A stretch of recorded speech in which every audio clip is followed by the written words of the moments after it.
Julia, would you like to go ahead? Would you like? Absolutely. Yeah. Okay, so I'm going to speak for a short while, but there will be absolutely bags of time for us to have a lengthy discussion afterwards. And that was my intention, because I know how frustrating it is to be listening and to have so much, to say or questions to ask. So I will just crack on. Okay, our story is deeply traumatic. Trigger warnings for death, abuse, and suicide. I have chosen to not go too deeply into detail, but it is still very traumatizing. So do please leave if it is going to be too challenging for you to hear. I will understand. We're an autistic family. I myself am recently diagnosed autistic, although I was aware that I was for quite some time. Statistically, autistic people die decades before they should. Perhaps when you hear our story, you will see why we die. It is also a national norm that autistic children and adults, are denied access to children's mental health services because they are autistic. That's not lawful, but it is an absolute norm. It is worth mentioning that I am legally qualified, but I gave that work up to raise my lovely family. I had 3 boys with 2 years between each boy. The father of my children lives abroad and has done for many years. We are civil. So there was just me on my own with the boys in the United Kingdom. My late brother was 2 years older than me, and in hindsight, he too was autistic. It's genetic. It was not remotely understood back then. He ended his life in 1987 at the age of 19. None of us could understand why. He was so loved.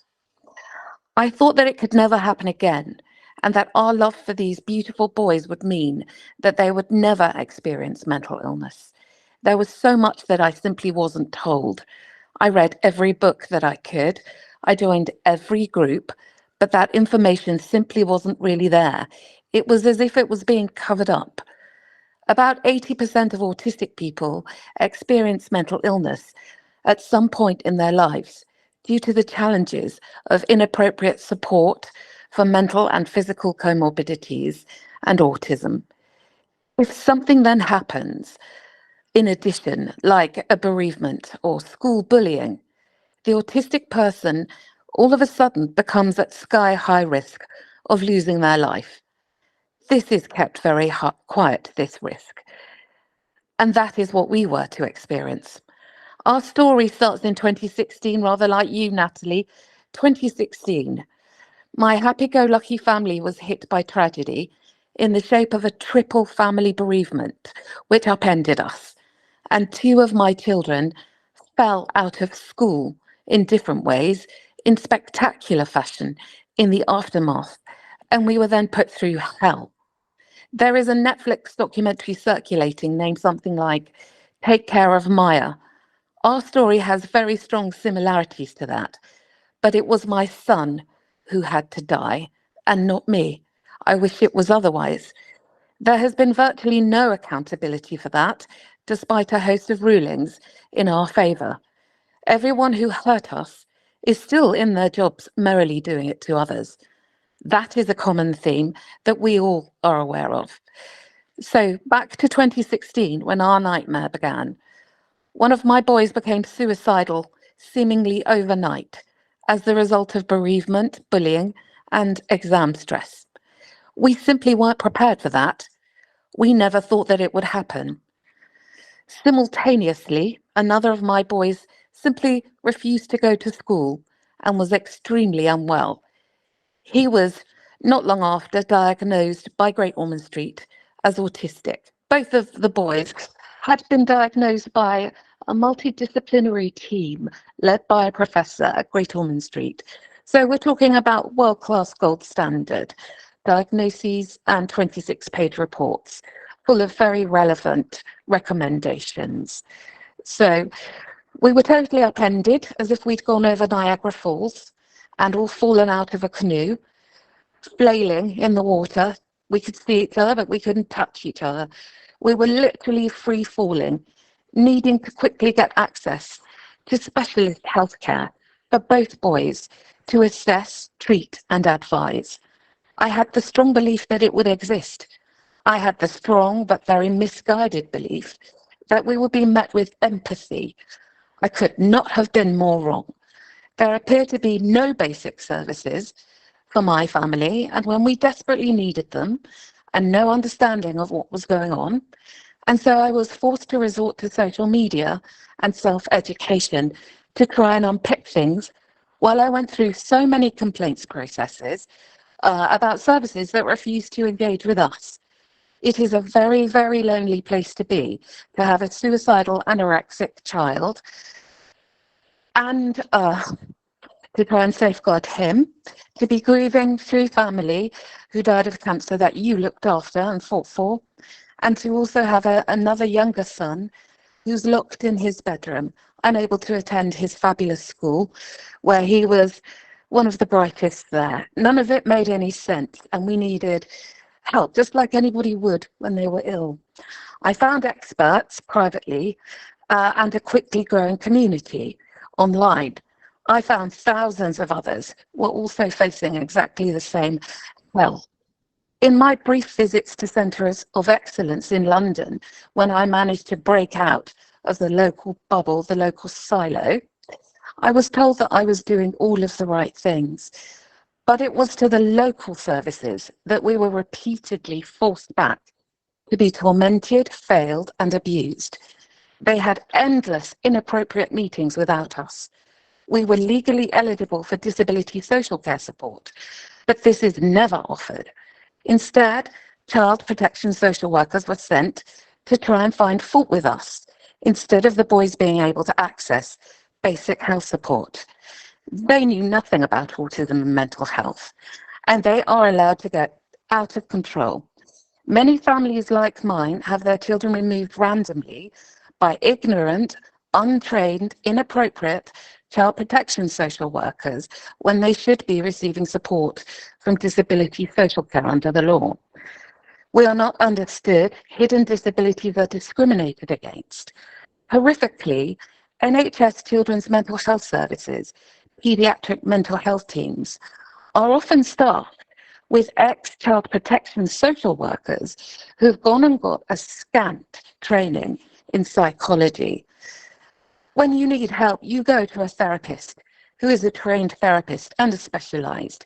You don't want a bitter, vindictive ex-child protection social worker working in CAMS who knows nothing, pretty much nothing in general about psychology, let alone about complex children with neurodisability. But that's indeed what we have. That's the model.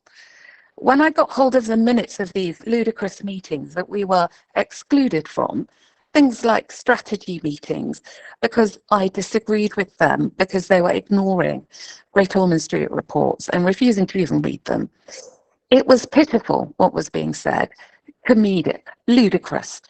They'd had my own medical records out. They'd found nothing. Sadly for them, it was a witch hunt. I was placed in a ducking stool. I felt like I was dying. I felt like I was being strangled. There was a rapacious build-up of fake, fabricated narratives and spite.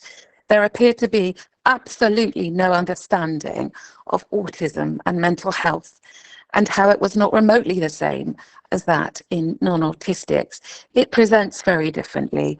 It requires specialists. There was a lot of gatekeeping. I couldn't understand it. It was terrifying and surreal. As we ricocheted between local and London services with no access to any actual support, it was like going backward and forward in time 300 years. Why were things so straightforward in London? But then when we came home, everything, all of the expert recommendations were being ignored and services denied us, and we were being described as something that we were not.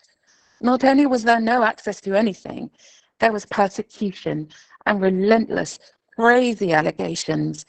It strongly appeared that everything was expertly designed to be impossible while appearing to be available. I had legal qualifications and I could see exactly how the law meant nothing. I worried about what impact this was having on other families and children, because I felt as if I was being caught up in pointless and relentless legal challenges that had minimal success, even when I won, because of delays caused and their damage. And so I started a group which became a charity almost overnight. This local group started to thrive, and we supported local parents of disabled and mentally ill children in absolutely any way that it could. That involves turning up to all kinds of meetings as an advocate, training others to volunteer to do the same, because statutory advocates were mysteriously absent, and frankly, it was a bloodbath. To this day, that network just keeps growing stronger, and we all trust each other, and we perform so well, and we support each other. The needs and the risks are so huge, though. To my horror, I began to realize that a lack of basic services and advice in this area was helping to hide the fate of too many. It was robbing parents of a chance to try to prevent mental and physical illness in their children and to support them. It never felt like any of it was an accident. It felt as if it were a playbook. Every single child and family was being destroyed, without exception. I took great care of my boys and tried to prop them up alone over a period of about 4 years, from 2016 to 2020. And with the use of private therapists and psychiatrists, because none were on offer. One boy survived and is now thriving abroad with my father for his own safety. But when his recovery began, because I hired a private team, the state tried to have my son removed from our home to cover up their failures under the guise of accusing me of neglecting him. There was no evidence of neglect, quite the contrary. The neglect was systemic. They also tried to say I was lying about his Great Ormond Street diagnosis of autism. They wanted it removed. They had no training or competence to do that, but they wanted it gone. Because I was legally trained, I could prevent my son being abducted from our home. It was terrifying, though. Had I not been legally trained, my beautiful then 12-year-old son would have been dragged to what looked like a Victorian jail, hundreds of miles away. I was told that this is what is done in these cases with autistic children. It is attempted kidnap. In the end, I received a ruling as the result of all of my exhausting complaints. It was from the LTO and PHSO joint team that he had been systemically failed by multiple state agencies. They had surrounded us like a boa constrictor, rendering everything impossible while attacking me ferociously. They had fought to delay vital assessments and support. Who does that? It appeared to me to be the only thing they did. Nothing good seemed to come from their work at all. My other son, 19-year-old Christopher Nota, was not so lucky. Just as COVID began, his fragile mental health could not sustain the frightening changes. He was admitted to hospital, having made an attempt upon his life. From that point on, I lost him. Doctors immediately closed ranks and refused to speak to me. Social care would not connect with him or me, but they attended meetings, and they did the same. They refused to read his report, his diagnostic report, or speak to me at all. They did this because I knew enough to attempt to fight for a discharge package and to prevent a negligent discharge. At that point, I had been campaigning with Melanie Leahy for a statutory public inquiry in Essex for about 18 months. I knew about the deaths, the failures, and I knew what my son would need in order to survive. So that's why I was excluded from all dialogue, 100%. They didn't want this, so they simply all just cut me out. My son was autistic and epileptic, with an IQ of 58, heavily suicidal, and the nephew of a dead uncle who died at the same age and had the same name. All of this is an indicator of sky-high risk. And yet they wouldn't even allow his advocate to attend a single meeting either. They held endless meetings excluding me. They kept discharging him negligently with no plan, no agreement within a day or two of a serious suicide attempt, ignoring and hiding attempts made on his life inside hospital in the brief times that he was there, not telling me that he told them that he was definitely going to die shortly. They told me he was fine and low risk. They challenged me and threatened me for expressing my terror and disbelief given what we had seen.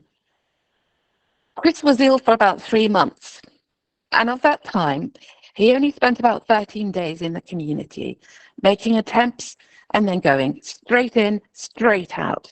His risk was sky high, and he should have been safe, sectioned for 6 months to a year under Section 3 for assessment and support. Instead, they would repeatedly discharge him with no notice, only for him to make further, immediate attempts upon his life. It was like running in front of a tsunami with your beloved child in your arms, just knowing that it was coming. There was such a stillness, a quietness, and an anticipation of his preventable death. I pleaded for his life. The coroner said that I fought ferociously. I already knew that many were dying under these services. I was becoming extremely exhausted, trying to be vigilant and ready for risk. I had demanded that Chris be in a place of safety under the law, because doctors refused to keep him safe in hospital. And even though they'd hidden his suicidal intent from me, I knew my son, and it was obvious. I was told that a place of safety had been found, and that he would have one-to-one support, and at night he would be cared for and safe by night staff and security. This was simply a lie.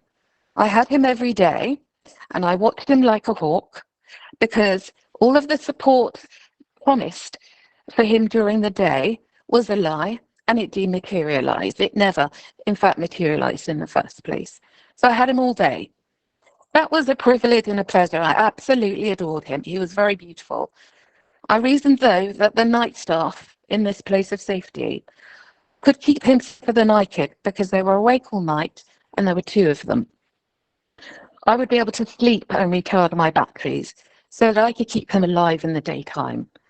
One morning, when he was supposed to be undergoing therapy, and I was due to collect him and would have been waiting outside in the car 15 minutes beforehand, that therapy was moved, and he was instead let out of the door to go and jump from a bridge to his death.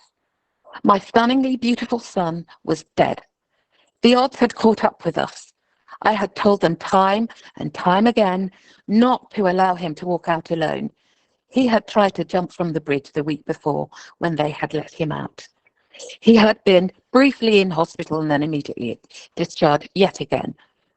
At his inquest, I learned that doctors were secretly plotting to have his professor-led diagnosis of autism and learning disability removed, pretty much exactly like it happened with his younger brother when he was ill. They all gloated about how I would kick off when they told me they'd de-diagnosed him. They also openly agreed that he would die unless they took action. They took no action. They didn't even bother to read his diagnostic report from Great Ormond Street that they disagreed with, which gave such precious information and critical warnings about risk. The day before he died, they all met, and their priority was not to save his life, but to seek agreement that they could deploy legal to silence me, because I was frantically begging anyone who would listen to help save his life. I don't recall getting one reply to those hundreds of emails. A handful of months ago, I was called by the police to collect his belongings that he had at the time of his death, nearly 4 years ago now. I asked if they could be sent to me, and that request was refused. So I drove to the police station and I waited in a queue. They brought a see-through plastic bag out to me and tipped its contents out in the reception area in front of everyone. I was not gently ushered into a private room and gently given his belongings in a cardboard box. They were thrown at me as if I was scum. I tried so hard not to cry, not to collapse, and to leave with some kind of dignity. I have asked the police, who represents autistic people, to give strategic advice on the way we are treated. They won't tell me. I have asked them to tell me how to report whistleblower evidence of serious systemic corruption. I have received no answer. 5 months after Chris died, the same team killed his classmate, who was also autistic. I understand how it works now. I understand what real corruption is. Chris's inquest finally took place just over a year ago. It had to be adjourned. Halfway through, it was a 3-week-long inquest under Article 2. It became clear that thousands of pages of evidence had been hidden from investigators. Some of that evidence was extremely damning. My third son became seriously ill immediately after Christopher's death. He was found on the outer edge of the bridge where Christopher had died, and a member of the public held on to him and saved his life. I will never know who that man is. He was hospitalized for 4 months. Just as with Chris, he was negligently discharged to no support whatsoever, despite a stack of brilliant reports. I was forced to drag myself on my own to court to fight for that support for him against a legal team and barrister paid by the local authority. I won resoundingly on my own, but nothing changed. The order was simply ignored. I then went to the local government ombudsman, which took a further 2 years to get a ruling that the court order had been ignored, and the local government ombudsman demanded that parties go to mediation. That was ignored by the NHS. My son, exactly as his brothers had done, has gone without access to basic healthcare now for 3.5 years. I pay for that. We simply can't permit this level of corruption, this level of death. Nobody appears to be watching. I feel punch drunk today because I still expect anyone who cares about these children and their fate to want to work together, be they parent or professional, to instinctively want that. What stands in the way is systemic discrimination and corruption.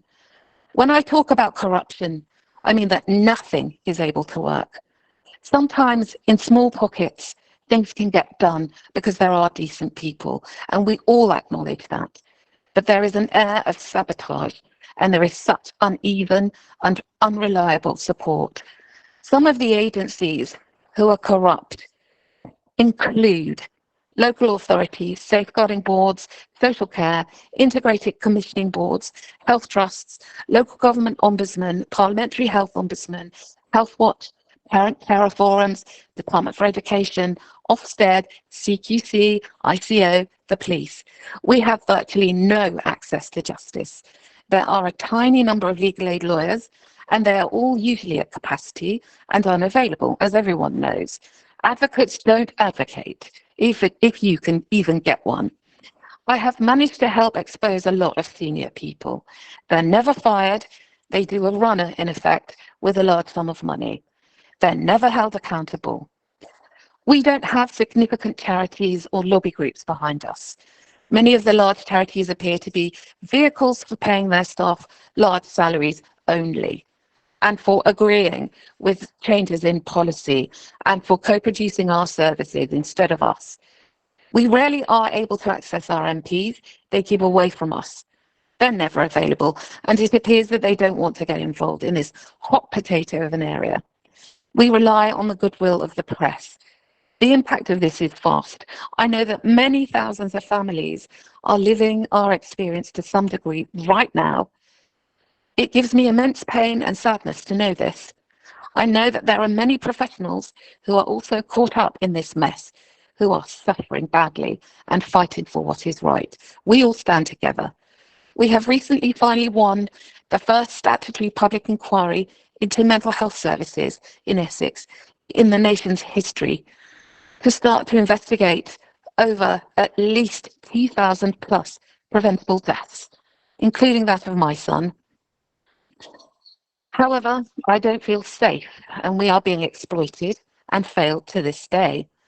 I am now suffering from PTSD and a host of other serious physical diagnoses I never had before. This is the price I pay for not backing down. I know that a lot of you have issues with the family court, but you can see the parallels, can't you? It's mothers and children being harmed, abused and destroyed. It's the law being ignored. It's hostility from professionals. It's hatred from the state. Over the years, new laws and treaties have come in, and they're beautiful, beautifully designed. No problem. They're simply ignored in their entirety. I feel like a target right now. My house is on the market, and I will leave the country at the very first opportunity.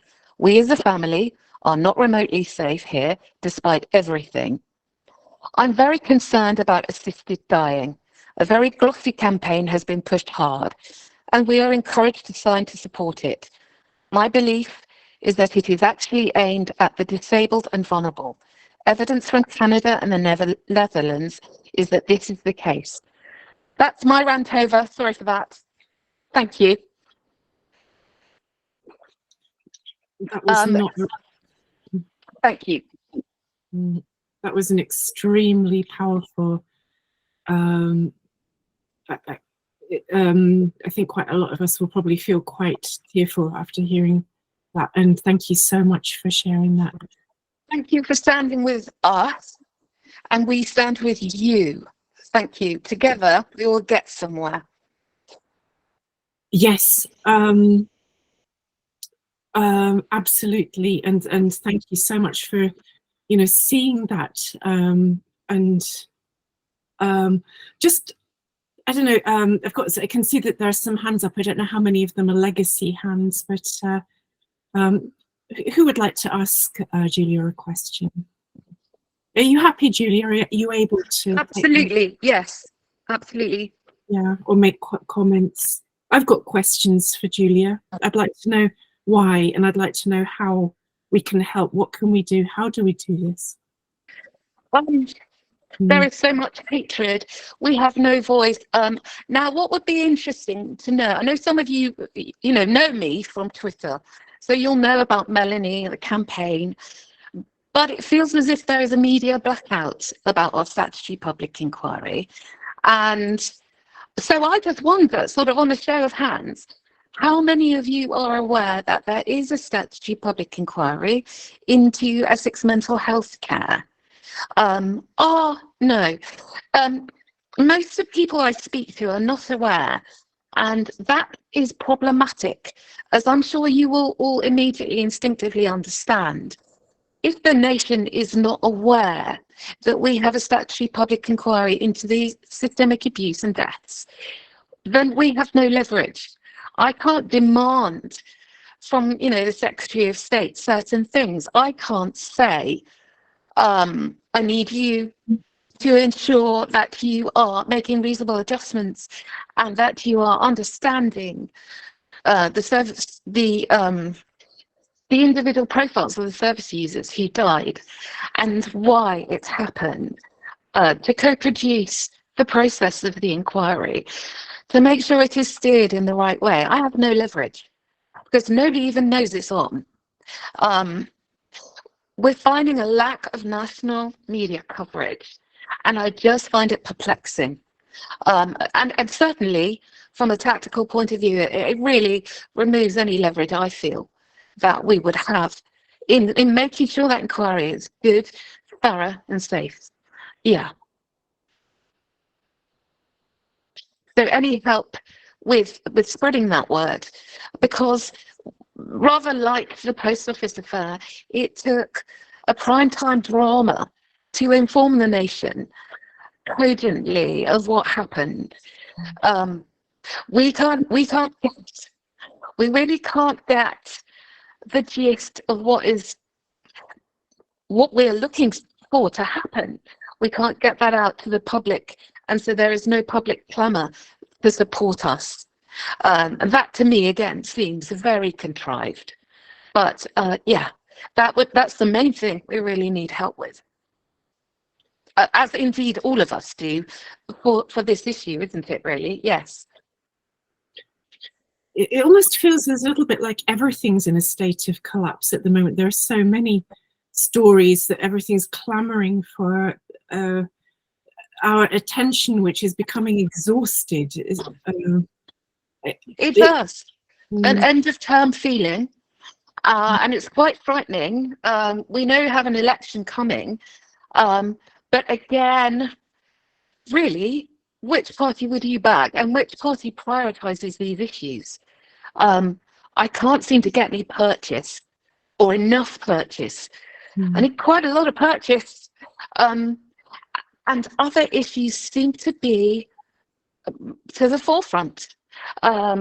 It is as if they are. What could be more important than the health, well-being, and freedom of our children and families? I simply don't understand.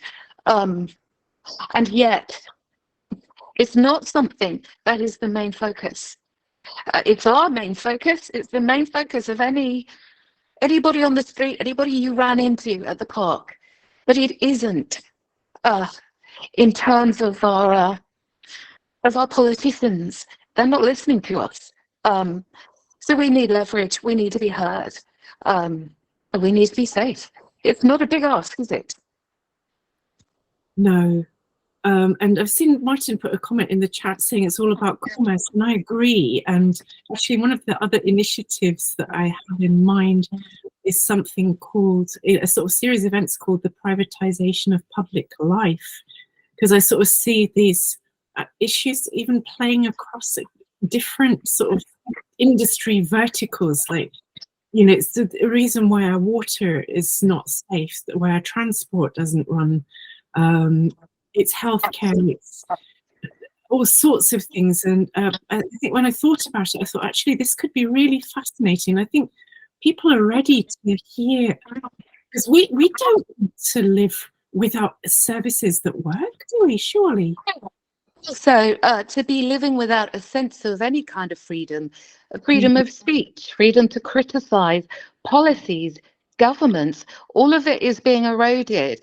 And it was interesting that he spoke about commercialism taking over, because was it last week we were seeing reports on the World Economic Forum, and they make proclamations about the way we should live our lives, and they seem to be steering governments, the World Economic Forum. What right do they have to dictate anything to us at all? It's a complete mystery, and yet they do. And one of the things that they spoke of was, I believe, something called useless eaters. I don't know if you're familiar with that.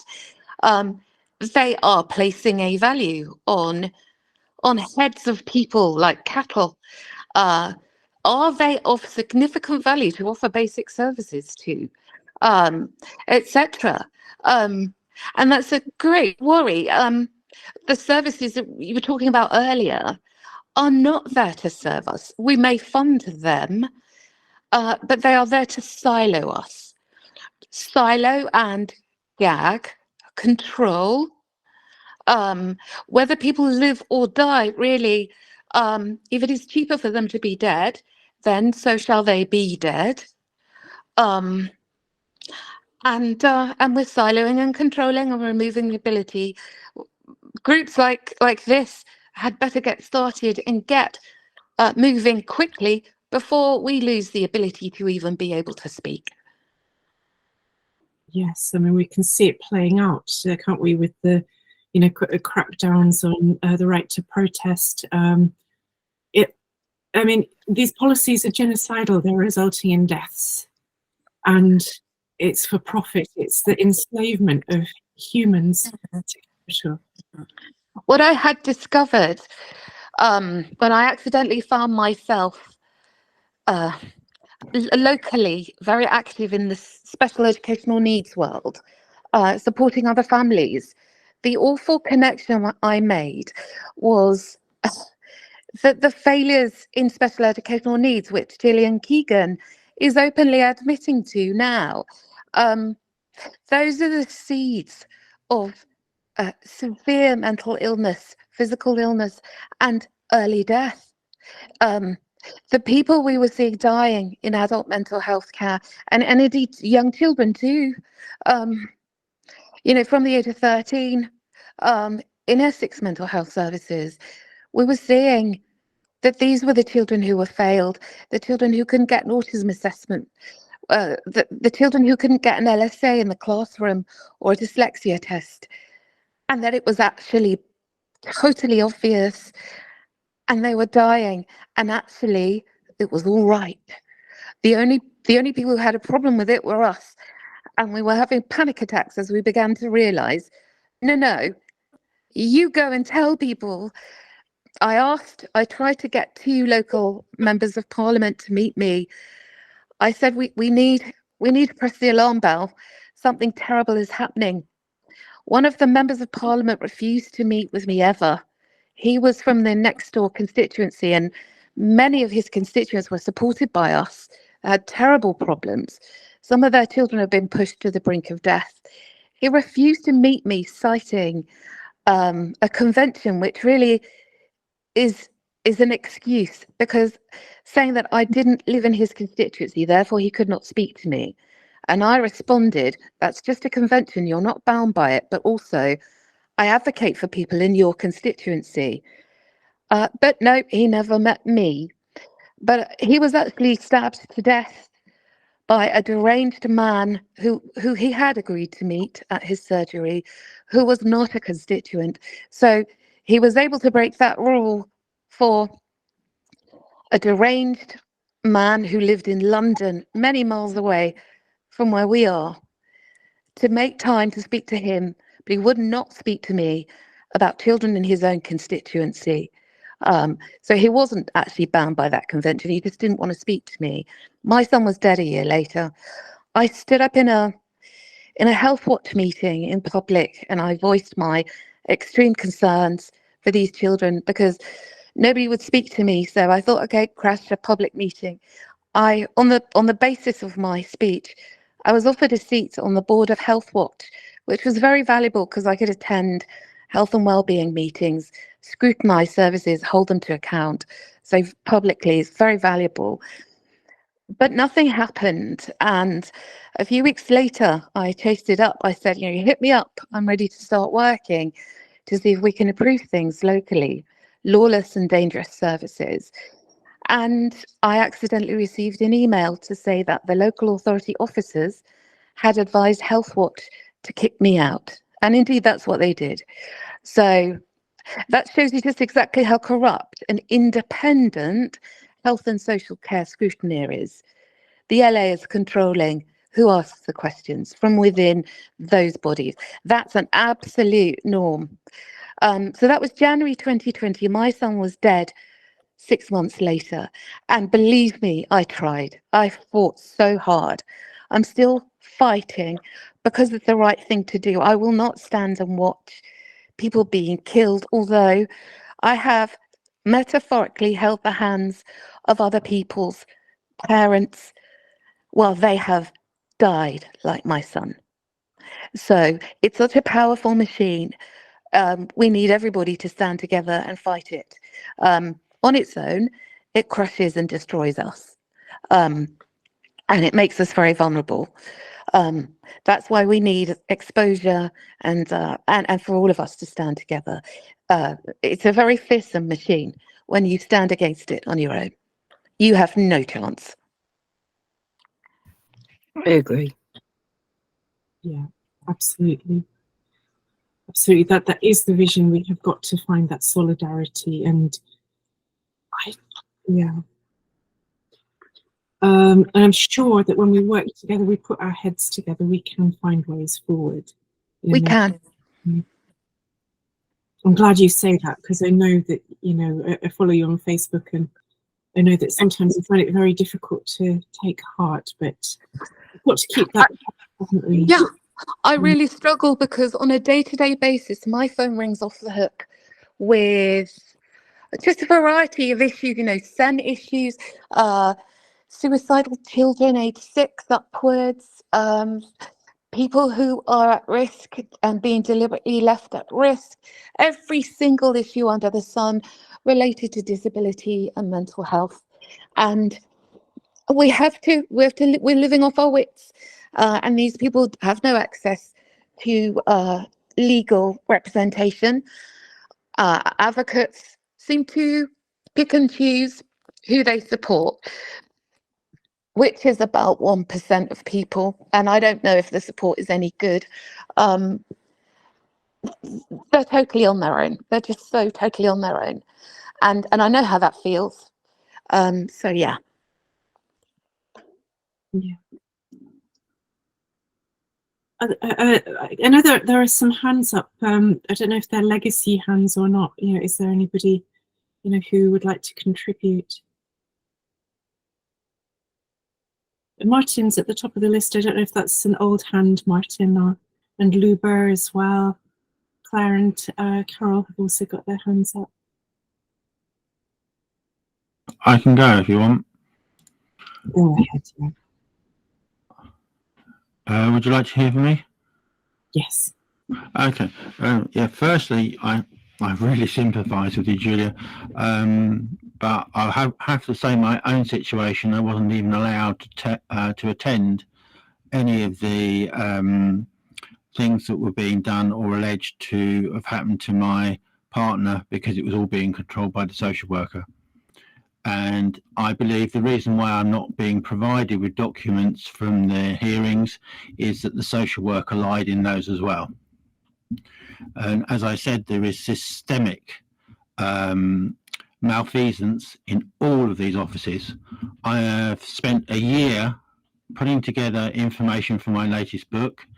This has been in depth into what you can do to try and get through these situations. You cannot get anywhere. They will take to a point where they won't even answer your letters. I have one letter from Northern Ireland which outlines how many letters I've actually sent them, and they haven't even answered the ones that are there. I'm being told stupid situations about control from the NSPCC, which makes no sense at all. Why would my daughter not be putting me on a pedestal like all women do with their fathers if something hasn't gone wrong? And basically they're trying to cover for their inability to be able to look after children properly in these care institutions. Quite frankly, it is atrocious. It's us small people, again, like the post office, which are all trying to fight for some injustice that basically has been done to us. I don't believe the majority of people have done anything wrong. And in fact, most people I talk to are quite sensible. They've tried hard, and really hard, some of them. I was amazed to only find that there were 2 parliamentary and health ombudsman complaints. Those 2 complaints that I have references into in my book are a fabrication of documents. They are irrefutable that social workers are doing this. They're doing this to steal children and traffic them. We are not solving these core problems which are in our system. You know, what is happening to all these children? Maggie Tutley wrote videos way back about the children that were coming out of the social care system and ending up in our parks, in destitute, in situations where they were physically becoming used by gangs, raped, used in prostitution, horrendous things. The system hasn't changed. It's just as bad as it was. They were stopped from doing this in the European courts. You know, we are still in this dipsosium situation with this awful state of affairs, which is just not getting resolved at all. You know what's really interesting? The town where I live has the highest number of children taken into care ever. And I know that a lot of them have special educational needs. But it's quite interesting. In another case in the town where I live, a father of a very, very complex disabled child was asking for that child to be in a residential school. The cost of that school was much more expensive than the cost of foster care. So what they tried to do was say that he was mentally ill and a risk to the child when there was absolutely nothing wrong with him, and take the child because it would be 80% cheaper to denounce the father, destroy the family, and abduct the child. And it was only because he fought tenaciously that that stopped. The social worker involved has not even been struck off. I agree. I mean, this social worker that I believe is responsible for all of these children in Northern Ireland, I've made complaints to every party. They don't want to investigate. And in fact, they now say that because she's not registered on the social work systems and she's a manager, she can still interface with children, even though she's been responsible for all of this childcare abuse. Now, quite frankly, I just cannot see how we have a way through with this. The only way I've tried to do it is to do the same thing as what the post office has done, is to get together 3 books, get a drama together and physically embarrass the buggers. Because quite frankly, nothing I've tried in 12 years has made a damn's worth of difference. And I'm sure some of you are in the same situation. We are all banging on the same continual front to try and change these situations for these poor children, and nothing is being done. Look at the 2 videos I posted of the children screaming, not heard. This was a campaign led many years ago to try and stop this abuse of children, and it's got nowhere. I'm really worried that basically these situations are not getting resolved. And from what I'm learning about the way this is going forward with AI, it is frightening. We are going to be tracked on all of our computer systems, so that basically some AI system can decide whether you can actually have your children or not. And this will be a CPM court that decides this, that you can't attend, that basically you cannot have representation in, and you will have nothing to actually be able to stop them. This is where we're going. And if we're not careful, all of these images of the fact that we can change the way that social work works, we can change the way that judicial systems work, are all going to be superseded by a system that is designed to eliminate them. I mean, it is just going to become even more worse. Yeah. And if that's not frightening, I think it should be to everybody, because it certainly frightens the hell out of me. And it frightens me. Yeah. Can I talk? Please. Oh, sorry. Sorry. Would you like to go first, Luba? Julia, I'm so sorry to hear about your experience. It's very, very, very upsetting and disturbing. My experience is similar. My daughter is tortured basically daily, screaming for help, crying for help, and no help from anybody. And So sorry.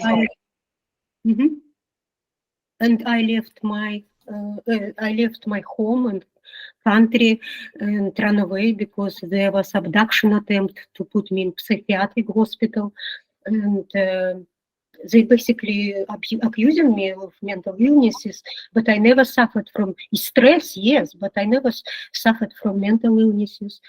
This is how bad system is. And with my daughter being tortured, you know, I've been punished and persecuted in court, standing in court, and my daughter screaming on the phone, and barristers hear this, and my interpreter hear all this, you know, and I'm giving evidence. It just, I cannot explain how stressful this all is. And as I said, Human Rights Watch, I was in contact with Human Rights Watch. I did not leave link because Dorothy, who is on this link is not answering emails. She's not well at the moment, I believe. And but I've got direct contact. And if we come together as a group, I think we will be much more. It will be much more powerful, and hopefully we will get somewhere with all these issues. Thank you. Yes. I have a similar situation to you, Julia. Luckily, I've got a very strong family. I've got 3 autistic children. The way I was treated was appalling. Luckily, I am very diligent about medical proof. I have literally kept everything, recorded everything. I have files full of it, but still I can prove that it's in my opinion, it's useless. You know, they have their own agenda and that's it, and they don't really care. It's just that I have a very strong family, and I've been teaching my family. I have been letting my family have access to these files so they can read, not me. I've just left them on the table. It's their choice. They are very, very wise children I have. Thank goodness.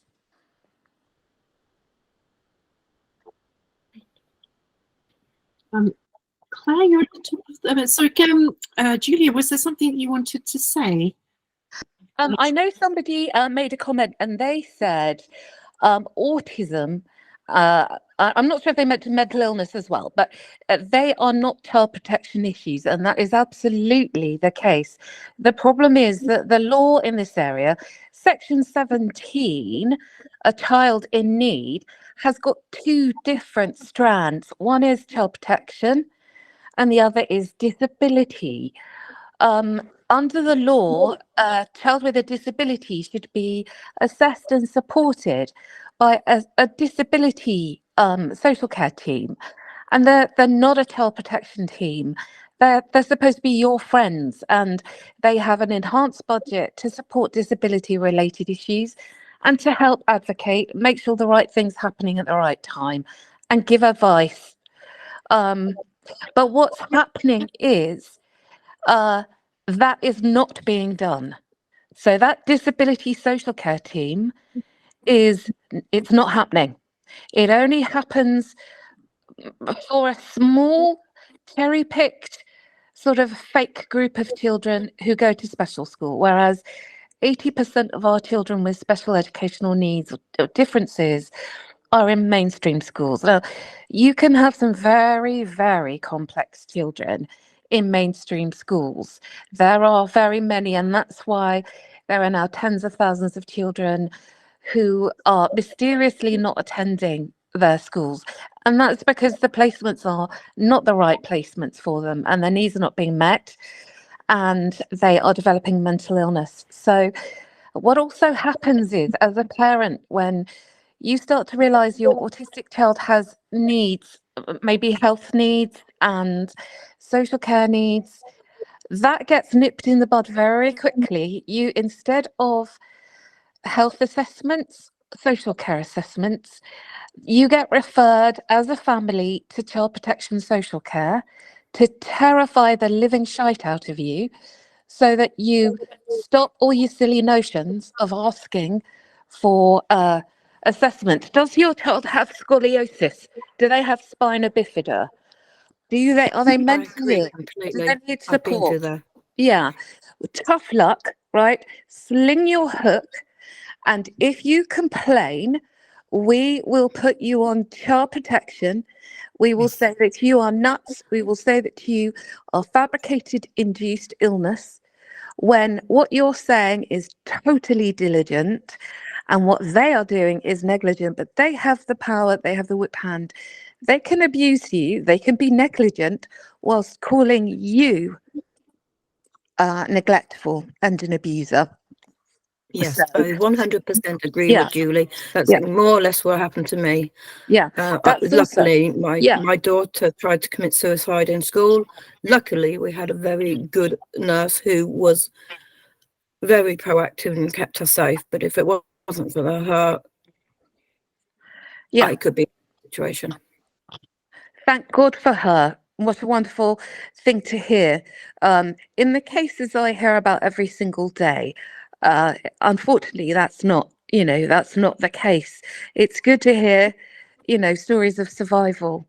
But, you know, we shouldn't have to be fighting against the odds to accidentally survive, should we? We really shouldn't. And I know that you will have trauma, a great deal of trauma, and that you will need to heal, and that your family was damaged, despite the fact that you are survivors. And none of that is remotely acceptable. It's criminal. Thank you. Can I come in, Natalie? Please do, yeah. Yes, so hi everyone. I'm Claire from Winvisible. I'm a colleague of Tracy's who spoke earlier, and I just I wanted to say thank you to Julia, and we would love to be in touch with you and to know more about the group that you mentioned. We are also part of a campaign called End Torture of Disabled People in Residential Settings, which has been highlighting the horrendous deaths of young people under psychiatric services. And there was a report in Disability News Service about that meeting, which I put a link in the chat, and also a group in Norfolk is highlighting about 2 NHS trusts where the death toll is horrendous. So please do look into those. And you know, there's a very feisty disability movement which is fighting for our rights in the social care system, well, for it to be changed, but first of all, for our rights in the social care system, because social workers across adult social care and children's services do not want us to determine our own lives. They want to be the ones dictating how we live. And I feel that the mothers' organisations and the disability and children's representatives need to get together. We do have a charter, a Disabled Mothers' Rights Charter, which was mentioned earlier, and we have kind of broken the silence on disability discrimination against physically disabled mothers, autistic mothers. We would love to develop the work we've been doing about invisible disability more. So anyone who would like to be in touch with us on those issues, please do get in touch, and I'll put our contact email in the chat. Thank you.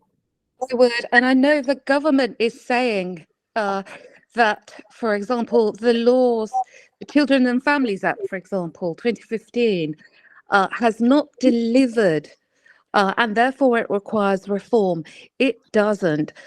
Pretty much none of our laws require reform over and above clauses which describe what the accountability will be.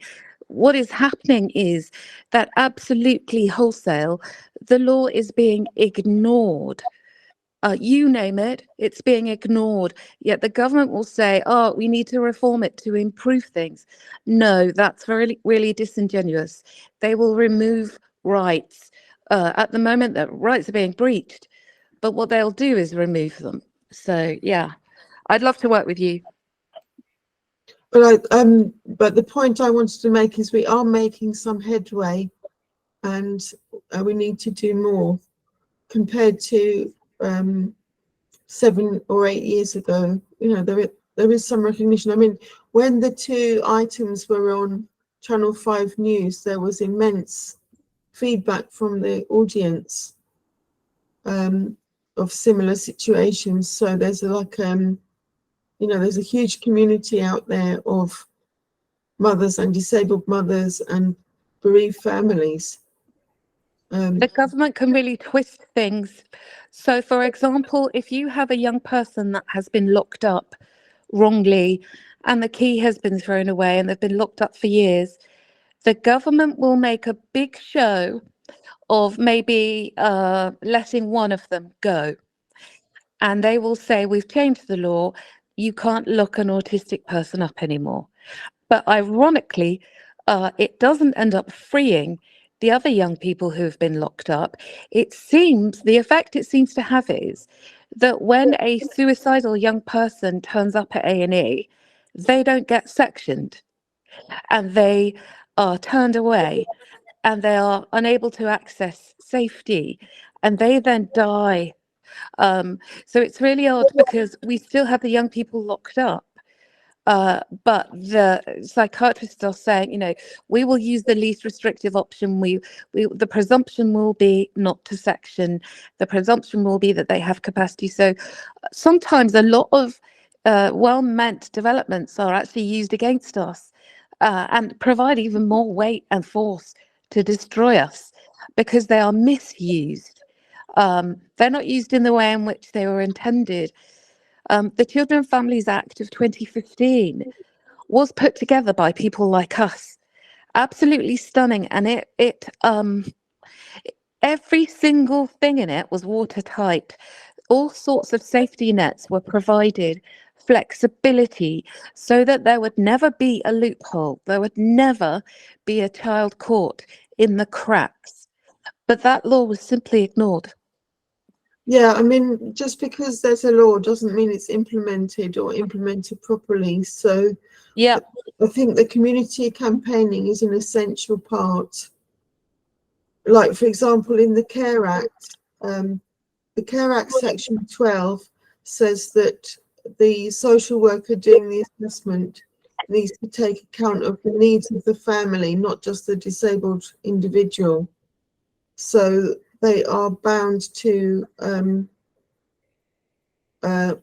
provide support to disabled mothers, which is way, way much cheaper than institutional the institutional alternatives.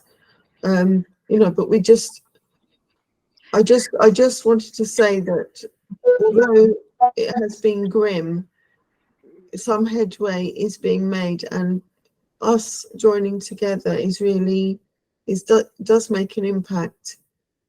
And I would encourage people to use the media like Disability News Service and other outlets to tell your story.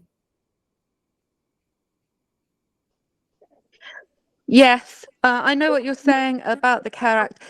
Carers' assessments are virtually a thing of the past, unless you are a member of a parent carer forum or the wife of an MP. Yeah, or you have a very expensive lawyer. You might do reasonably well, but 99% of parents, be they, you know, disabled or not, you know, as carers, the law says that their needs relating to their, you know, their work as a carer should be assessed and supported. They aren't. Again, social workers, even for those families who do get an assessment from a disability social worker, now most of these social workers are actually not really disability social workers. They don't like us. They come round with a filthy look on their face as if, oh, let me come and see what Lady Muck wants. You know, you've got 3 complex children, you're a single mum, you've got to cook for them, clean up for them, they make a vast mess, and you need to keep them safe. She can't understand it, she doesn't like you, she's not going to do an assessment, and they usually write snide things about you because you asked for an assessment. You are described as if you are Lady Muck looking for a free cleaner so that you can lie on your ass. It's really awful. So yeah, there's no help. But for your children as well, even if you are with disability social care, you're going to get a tick box, 2 hours respite a month, you know, or you're going to get funding for a PA for 3 hours a week. But not that we did, but say you've got 5 children, complex children, you're a single mum. For one of them, you might get 3 hours a week funding. Try and find someone to do those hours. But also, really, how does that help? And do you get no carer support? and you're going to be exhausted, compromised, easy to exploit, easy to abuse anyway. And they also put you down for anything they can possibly see. Like you've got a dirty garden. In my case, I had some a can of beer, because that in a gardener's world that's known to kill the slugs. So that I was being starting to be accused of being an alcoholic. God help you! You had a can of beer. The audacity! I'm so sorry. Yes. They had my medical records out when I complained because no mental health support was being offered to my son, and Great Ormond Street were being ignored. And there was a strategy meeting, and it was decided that I was lying and I was the problem. So they had my medical records out. There was nothing there apart from a prescription for acne cream when I was younger, and to be honest, a bit of liposuction, so kill me. But what they did settle on, and I read the meeting minutes, what they did settle on was that I was a sloppy mother, a bad mother, because the kitten hadn't yet been neutered. My child's tutor told them that she was treated as a spy. She liked us, but she was taken in briefly. She feels bad about it now. I hadn't had the kitten neutered. He was about 9 months old, and it had cost thousands of pounds to have him assessed because he had terrible diarrhea. And what had happened was he'd caught a very nasty protozoan intestinal parasite in the cattery where he was bred. He was a pedigree. He couldn't have medication for that till he was a year old because it was toxic, but it was the only thing that worked. And until he had the medication, he could not go under an anaesthetic because his liver enzymes were raised. He would not survive an anaesthetic. So he'd been backwards and forwards to the vet. It cost me thousands. But all of that was just totally ignored. No one asked me about it. And in a meeting that I wasn't at, they said I was a sloppy bad mother because the evidence was damning. The kitten hadn't been neutered. That's all they had on me. I'm really boring. But it's disgusting. It's nonsense, and it's disgusting. I actually Yeah. hid a lot of my medical conditions, even though I was feeling them, because I didn't trust the doctors. So I thought, I'll take my daughter, I'll make sure that she gets the support, but not me. And it's just now my daughter's 16, 18. I am now starting to access, because I'm thinking she's she's old enough now that you can't do things against her. Yes, I know how it feels when your children are older and you feel safe. My diagnosis of autism came, I was assessed just before Christopher's inquest, just over a year ago, because I wanted to join my community officially. I wanted to stand with members of my community like Christopher, who can speak. But I do wonder whether I'd had the diagnosis earlier, and I'm very able and I have always been highly independent and responsible for great numbers of people, worked at very high levels, but whether that would have been used against me, although my diligence as a parent, ironically, was used against me. That's what really hurts so badly. Your diligence and your care as a parent is what is used against you as a weapon.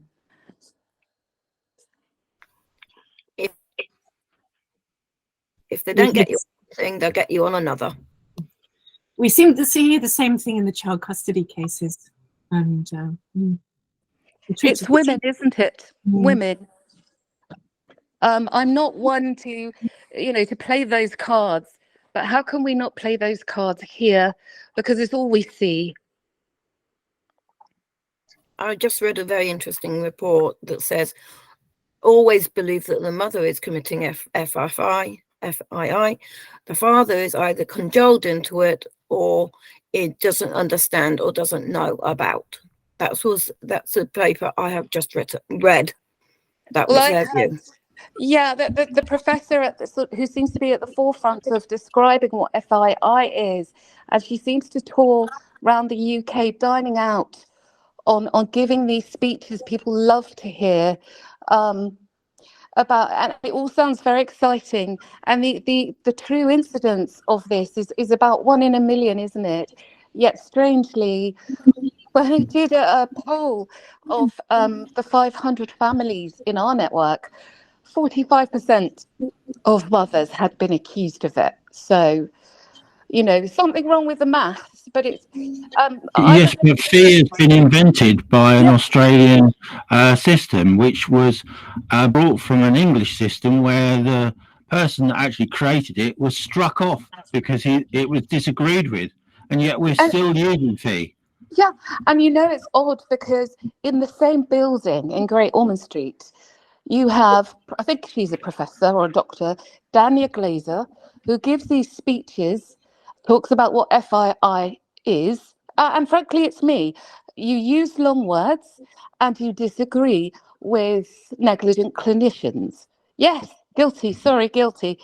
You know, put me to the stake. That's all it takes.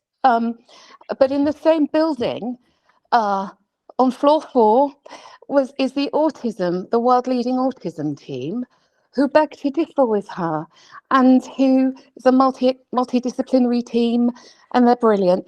They gave me a report on my son, and probably the floor below, there's Dania Glazer, you know, who would describe me as having had FII. I didn't want my son's kidney removed. I didn't want his leg cut off. I wanted him to have half an hour of therapy a week. That's all I wanted for him. How does that damage a child? I wasn't saying that he was a Martian or that he had cancer. I was agreeing with Great Ormond Street, who had spent 30 hours and who believed he was depressed and anxious and autistic. But an ex-social worker from CAMS who saw my son for half an hour said it was all me. Apparently because my grandfather had been in a concentration camp in the war. It was multi-generational trauma. Well, he died when I was 6 and he never spoke of it. So go figure. I think you're missing the point. I think you're missing why they're actually doing this. They weren't actually trying to work with you. They're just trying to take your children, same as what they've been doing to everyone. You were the weakest link after the fact they took the man away, and effectively you are suffering from what everybody else is. This is about division in family units. Separate the parents, put them at each other, and last one standing is the one that we then make out is incapable of looking after the children, and we snatch them. This is exactly what happens that I've seen in every damn case that I've looked at. Yeah, This is you're about right. You've money. simplified it. This is about children as a commodity and to destroy anyone who's going to stand up against them. Yeah. And they got hold of my ex in New York behind my back without telling me, and they tried to get some dirt on me. We split up in about 2007, 2008, not on fabulous terms, but very civil, very grown up, very calm. And they had a word with him, and he had an opportunity to say, yes, she's nuts or whatever. And he simply said, well, it sounds like what she did was reasonable to me. I don't really know what you're going about. Certainly things would have been complicated if he had said, you know, if he had an axe to grind. Luckily, we were civil. So, 10 people came to my home to kidnap my son. And the problem was that they needed 2 signatures. They needed a signature from the independent team they were forced to bring by law.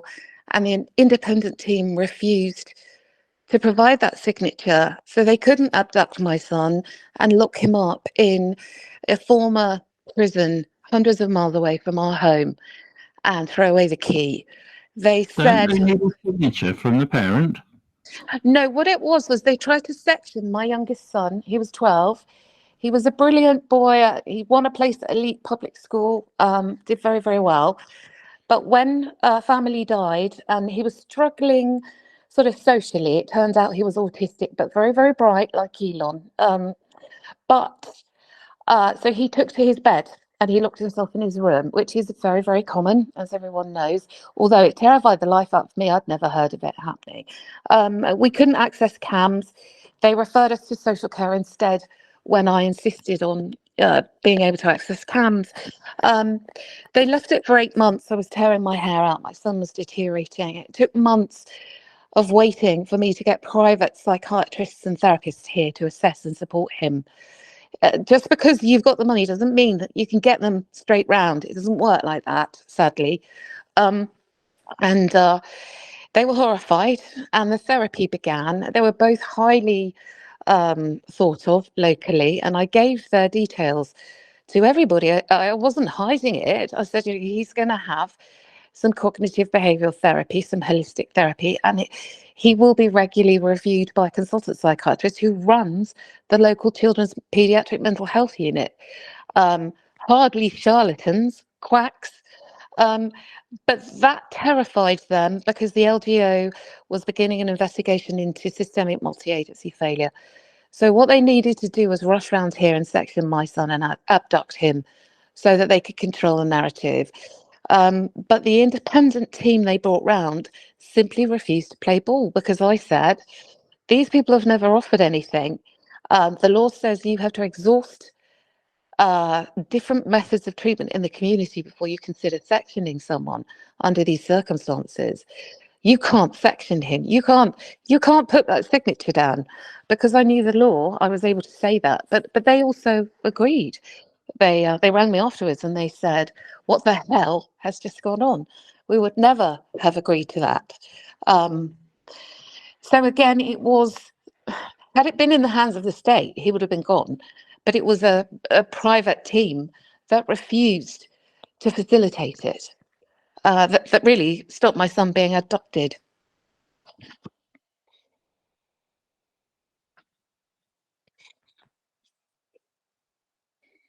Crikey. It's interesting though, isn't it, that you have one side of it that your family didn't need to have an adoption, have a situation where you didn't need a section, and my family did need a section, because I'm absolutely sure that if my partner had been sectioned, she'd be alive today. Absolutely 100% sure of that. And my son needed to be sectioned, but they kept discharging him. And had he been sectioned, he too would be alive today. So isn't it interesting that when they don't need sectioning, rather like the lady who was speaking earlier, has a young person under lock and key, when they don't need sectioning, they get locked up. When they do need sectioning, you're out of luck and you lose them. Yeah.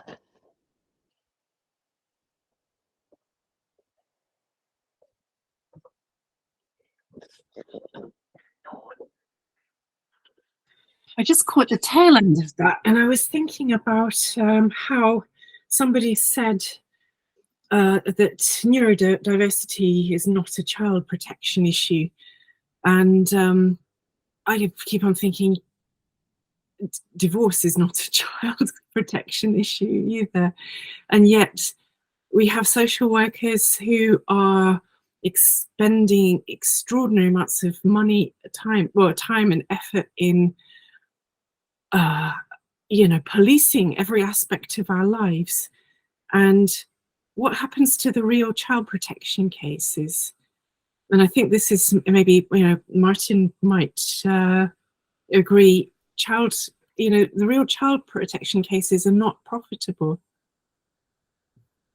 Well, my question is which children are they actually taking? Are these children blonde hair, blue eyes?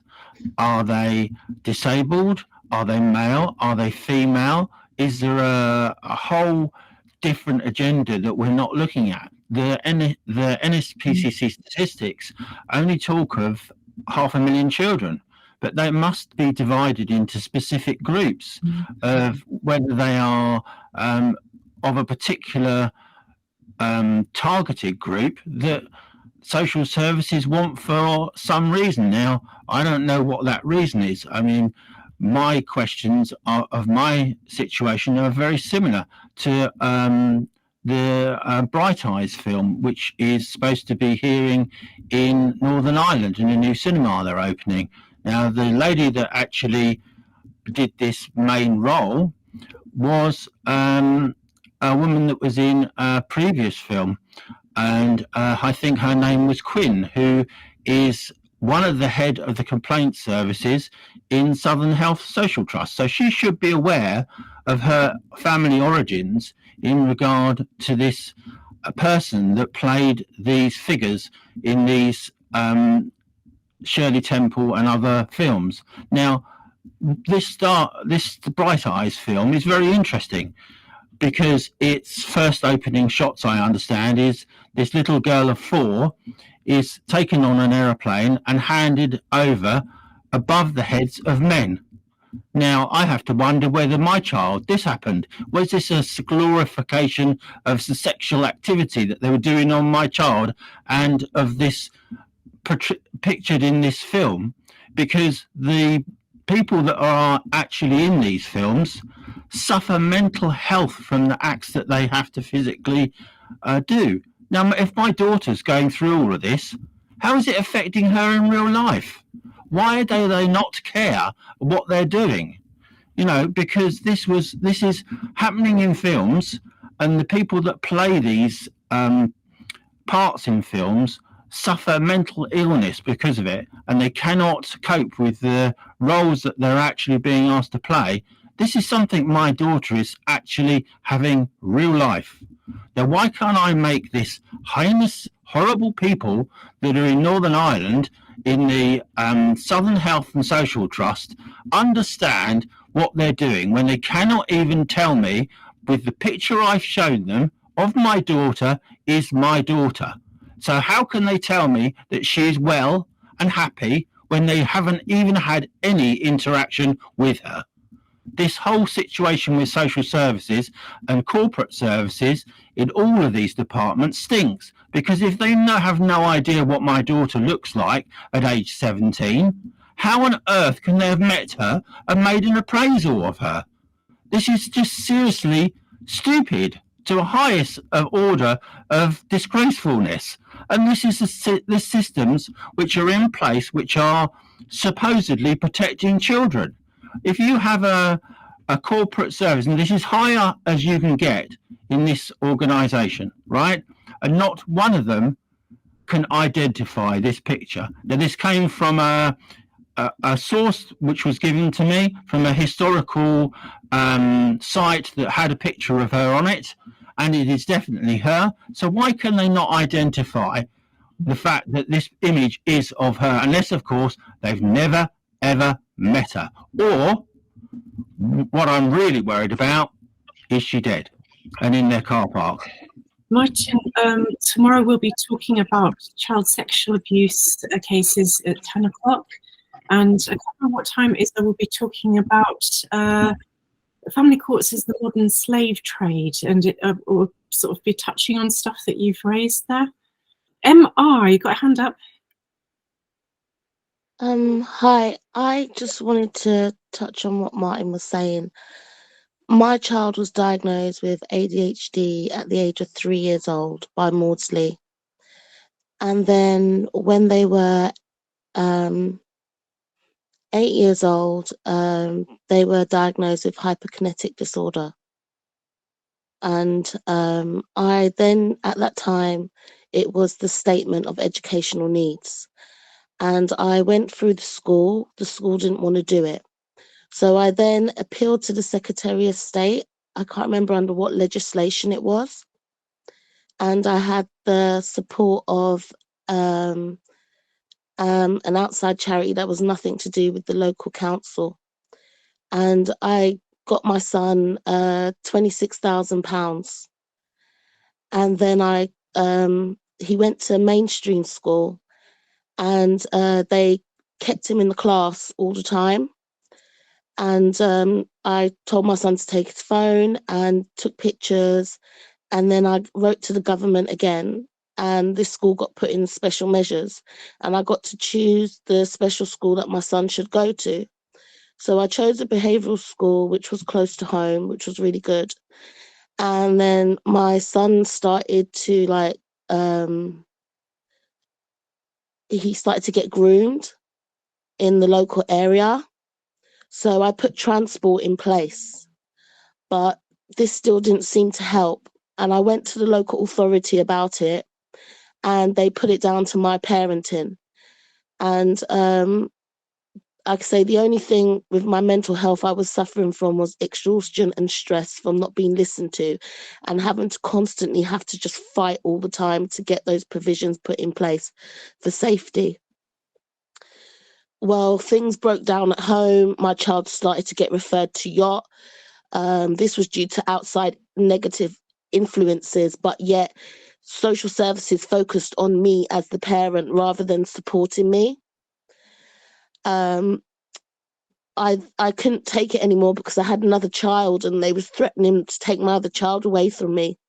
So I signed a Section 20 saying my child was not to go with family and friends.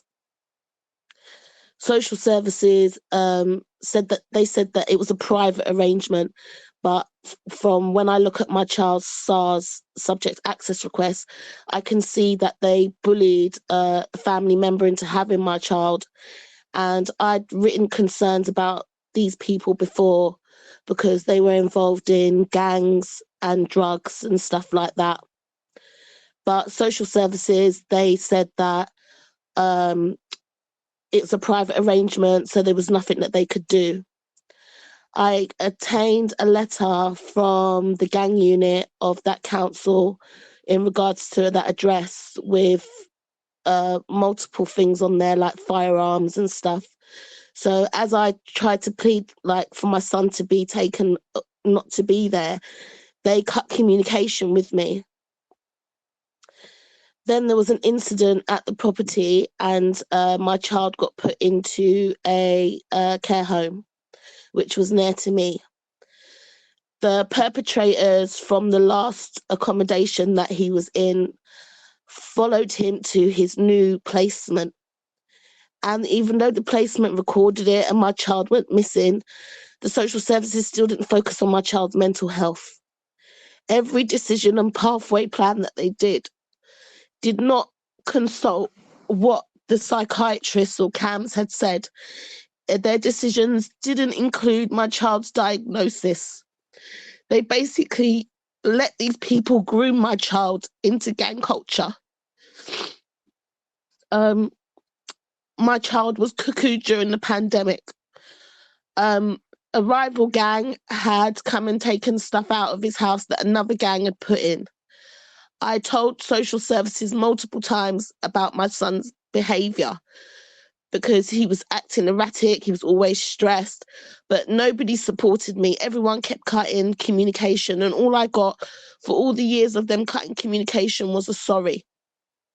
I was telling them my child's at risk of harming someone and harming himself, because that was what was written from his last psychological assessment.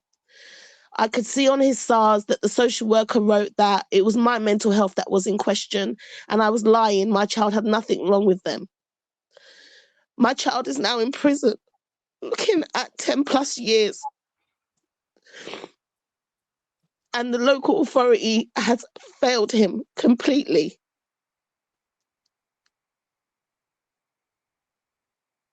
I'm so sorry to hear that. But this is the problem with this gang culture. I can hear the pain in your voice, and to be honest, the only thing I can say is that you need to be aware of what started this. I know what started it. It was lack of intervention. You said I think the starting point is the fact that you won £26,000, and after that you were going to be a target. And that's why you're a target. Can I just say here, because we've actually personally, I agree with Martin. We've got the next session starting, so I just need to make sure that we don't sort of get into a lengthy discussion. No, I just want to finish and just say that they wrote to me and told me that my child, since being under the care of the local authority, is a victim of modern day slavery. Well, yes, exactly.